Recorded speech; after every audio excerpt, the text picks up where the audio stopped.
Good morning students. आज के इस वीडियो में आप लोगों को हम वाटर के बारे में बताने जा रहे हैं। Second chapter of your geography, land, soil, water, natural vegetation and wild life resources. इसमें जो वाटर चैप्टर है, वाटर टॉपिक है, उसके बारे में आज बताने जा रहे हैं। देखिए, हमारे अर्थ पर आप सभी जानते आए हैं कि अर्थ सरफेस पर सबसे ज़्यादा क्वांटिटी में, सबसे ज़्यादा एरिया में वाटर है।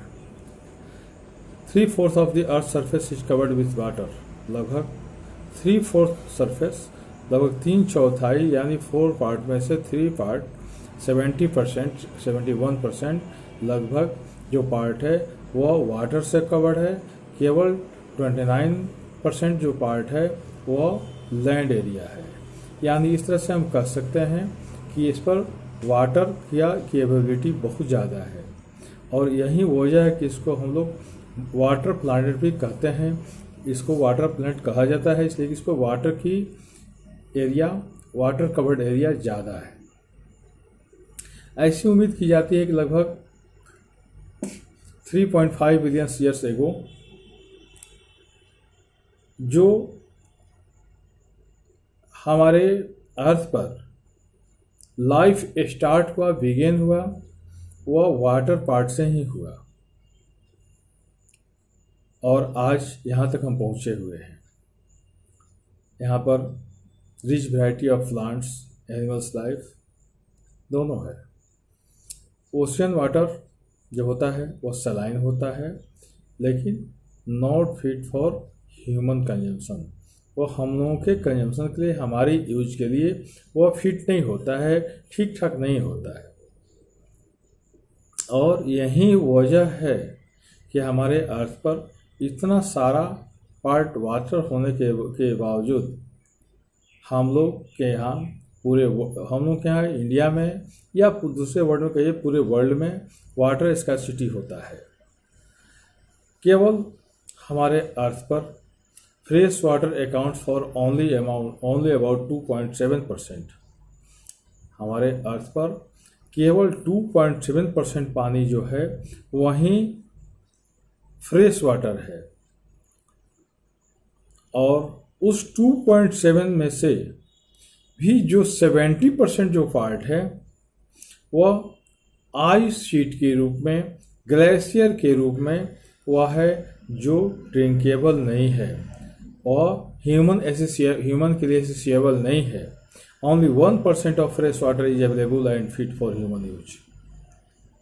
इसमें से केवल 1% ही पानी जो है वह हमारे लिए ड्रिंकेबल है, हमारे लिए यूजफुल है, हम लोग उसका यूज करते हैं। अब ये जो वाटर है ये रिवर्स के रूप में, लेक के रूप में, वेपर इन द एटमॉस्फेयर, इन सारे रूप में है, और हम लोगों के लिए वह यूजफुल है। और जो पानी है, यानी ये 2.7 का जो ये है उसका 70% आइस शीट के रूप में है, और 30% ही ड्रिंकेबल है, हमारी यूज के लिए है। फ्रेश वाटर काफ़ी प्रेशियस उसको माना जाता है, इसलिए कि इसके टोटल वॉल्यूम में ना एडिंग हो सकता है और ना सब्सट्रैक्शन हो सकता है, इसको घटा सकते हैं। इसलिए कि यह एक वाटर साइकिल के द्वारा, जो वाटर साइकिल आप बचपन से पढ़ते आए हैं, उसके द्वारा यह वेपराइज होता है, कंडेंसिंग होता है, और फिर यह प्रिसिपिटेशन के द्वारा, बारिश के द्वारा वह नीचे आता है, रन ऑफ होता है। इस तरह से वाटर साइकिल होते रहता है।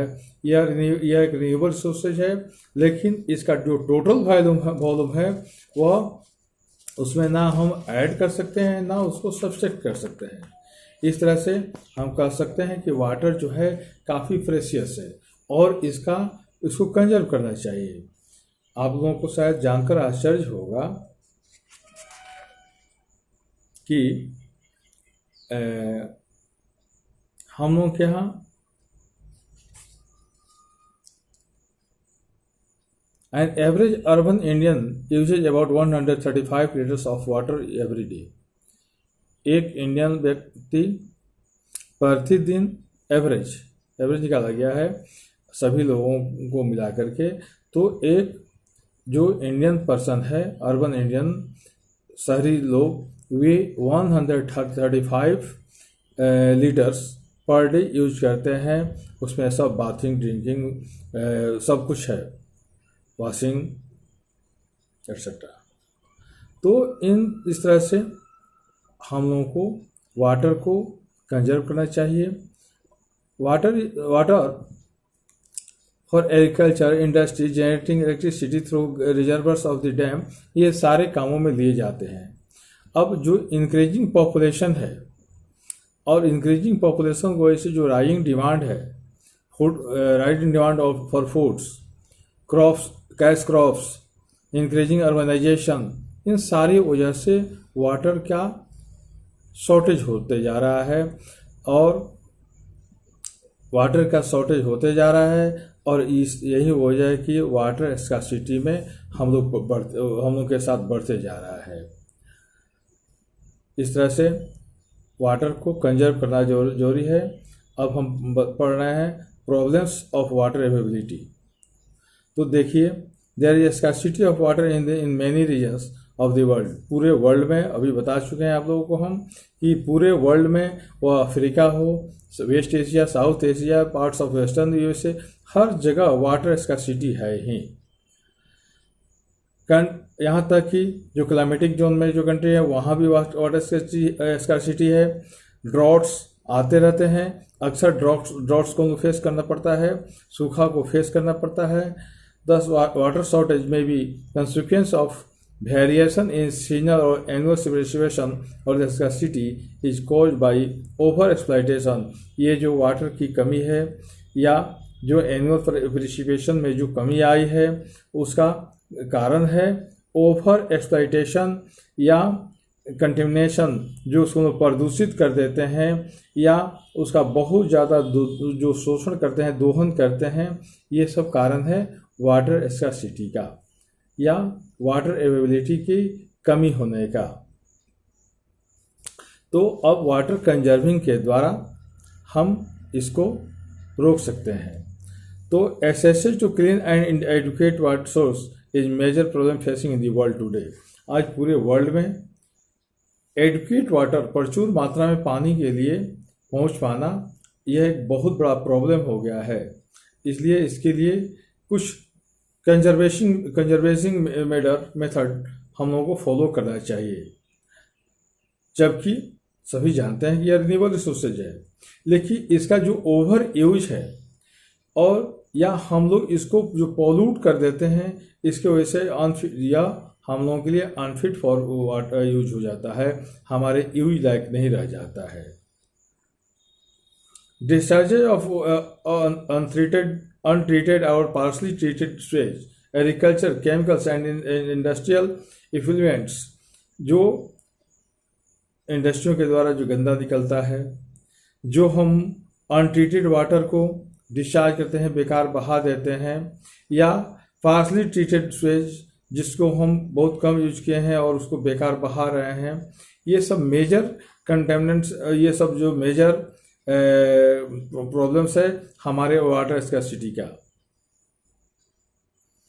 दे पोल्यूट वाटर विथ नाइट्रेट्स, ये जो इंडस्ट्री के जो पानी आते हैं, इसके वजह से ये हमारे वाटर बॉडी जो भी हैं, रिवर है, लेक है, सबको यह पोल्यूट करता है, और पोल्यूट करके उसमें नाइट्रेट्स, मेटल और पेस्टिसाइड्स डाल देता है, जो धीरे धीरे वाटर के द्वारा हमारे पास पहुंच जाता है और वह बहुत ही हार्मफुल होता है।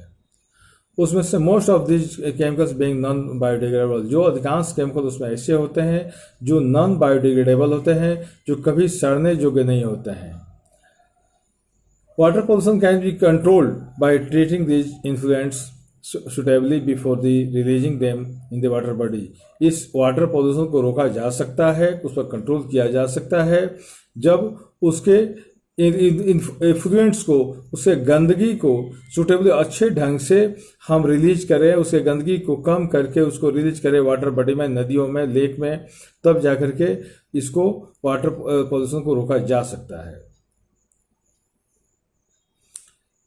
Forest and other vegetation cover slow surface run of.